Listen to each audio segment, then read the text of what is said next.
किसी के लिए सेवा है तो किसी के लिए अवसर। महामारी में जब चारों ओर मेडिकल इंडस्ट्री की चर्चा है, हमारे चिकित्सक मित्रों को ये कथा जरूर सुननी चाहिए।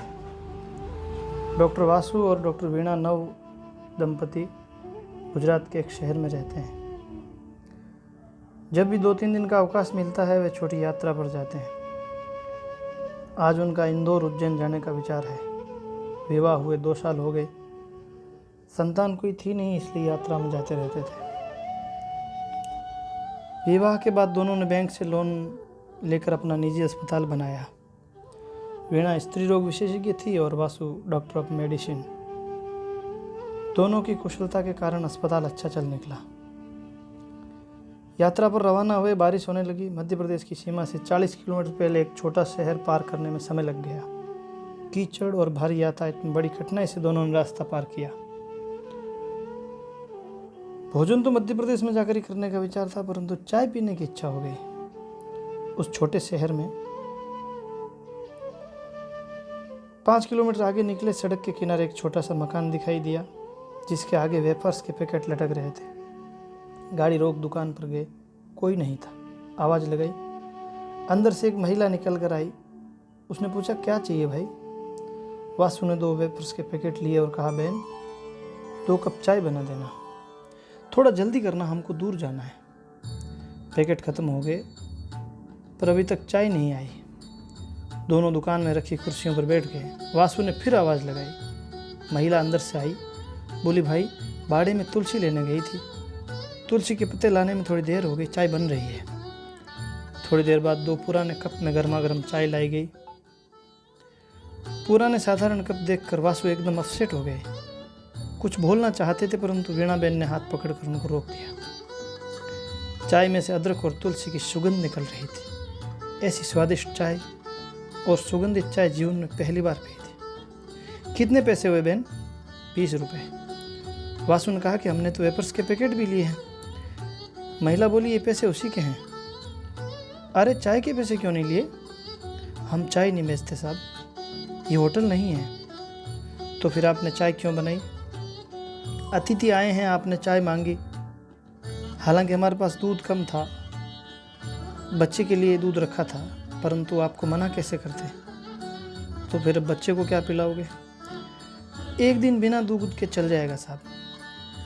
इसके पापा बीमार हैं, वे शहर जाएंगे, कल तक बुखार ठीक हो जाएगा तो दूध ले आएंगे। डॉक्टर वासु सुनकर सन्न रह गए। इस महिला ने होटल ना होते हुए भी अपने बच्चे के लिए रखे दूध में से चाय बना दी, और वह भी केवल इसलिए कि मैंने कहा था, अतिथि सत्कार के रूप में। संस्कार और सभ्यता में साधारण सी महिला हमसे बहुत आगे है।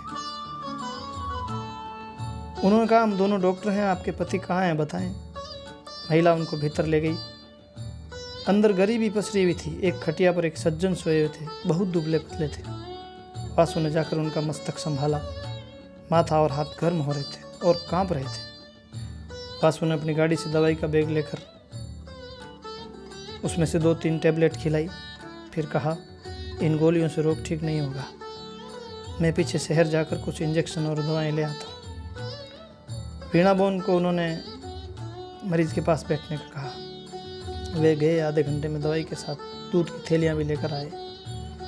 मरीज को इंजेक्शन लगाया, ड्रिप चढ़ाई और तब तक बोतल भी लग गई। जब तक बोतल लगी वे बैठे रहे। एक बार और तुलसी और अदरक की चाय बनी।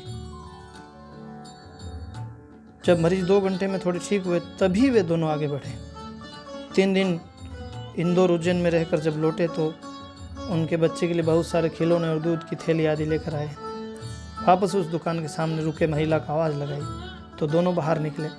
उनको देख बहुत खुश हुए। आपकी दवाई से दूसरे ही दिन हम बिल्कुल ठीक हो गए। वासु ने खिलौने और दूध के पैकेट दिए। फिर से चाय बनी, अपनापन स्थापित हुआ। वासु ने अपना एड्रेस काट दिया, कहा, जरूर कभी मिलना। शहर पहुंचकर डॉक्टर वासु ने एक फैसला किया।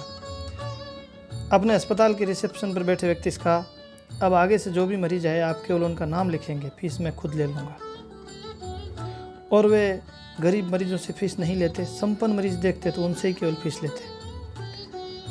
धीरे धीरे शहर में उनकी प्रसिद्धि फैल गई। दूसरे डॉक्टरों ने सुना तो उन्हें लगा कि इस कारण से हमारी प्रैक्टिस कम हो जाएगी और लोग हमारी निंदा भी करेंगे। उन्होंने एसोसिएशन के अध्यक्ष को कहा, अध्यक्ष वासु से मिले कि आप ऐसा क्यों कर रहे हो। वासु ने जो जवाब दिया उसको सुनकर उनका मन उद्वेलित हो गया।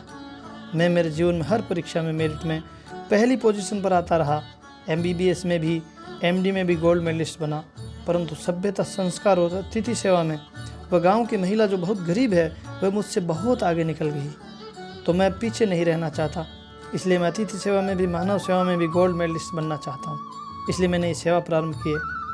सारे चिकित्सकों से भी मेरी अपील है कि वे सेवा भावना से काम करें, गरीबों की निःशुल्क सेवा करें, उपचार करें। ये व्यवसाय धन कमाने का नहीं है, परमात्मा ने मानव सेवा का सर्वोच्च अवसर प्रदान किया है। एसोसिएशन के अध्यक्ष ने वासुबाई को प्रणाम किया और कहा, मैं भी आगे से इसी भावना से काम करूंगा। आज कोरोना महामारी को लेकर अधिकांश चिकित्सक इसे अपना व्यवसाय के लिए एक अवसर के रूप में देख रहे हैं। यद्यपि बहुत सारे चिकित्सक सेवा भी कर रहे हैं। ये कड़वी सच्चाई है कि सेवा कम, मेवा ज़्यादा का खेल हो गया है। डॉक्टर्स ने अपने घरों में अतिरिक्त बिस्तर लगा रखे हैं। दवाइयाँ और जांच के नाम पर जमकर चांदी कोटी जा रही है।